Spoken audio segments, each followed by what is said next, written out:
উন্নত চিকিৎসার জন্য শিগগিরই লন্ডন যেতে পারেন সাবেক প্রধানমন্ত্রী ও বিএনপি চেয়ারপারসন বেগম খালেদা জিয়া। বৃহস্পতিবার বিএনপির একটি নির্ভরযোগ্য সূত্র বিষয়টি নিশ্চিত করেছে।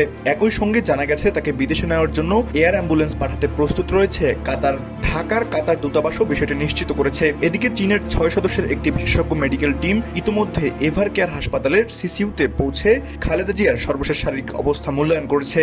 ডাক্তার চেই জিংফ্যাং এর নেতৃত্বে টিমটি স্থানীয় চিকিৎসকদের সঙ্গে আলোচনা করে পরবর্তী চিকিৎসা পরিকল্পনা নির্ধারণ করছে। গেল রোববার রাতে বেগম খালেদা জিয়াকে এভার কেয়ার হাসপাতালে ভর্তি করা হয়। অধ্যাপক শাহাবুদ্দিন তালুকদারের তত্ত্বাবধানে তার চিকিৎসা চলছে। চিকিৎসকদের মতে বর্তমানে তার অবস্থা স্থিতিশীল। তিনি দীর্ঘদিন ধরে হৃদরোগ, ডায়াবেটিস, আর্থ্রাইটিস, লিভার সিরোসিস ও কিডনির জটিলতা সহ নানা শারীরিক সমস্যায় ভুগছেন।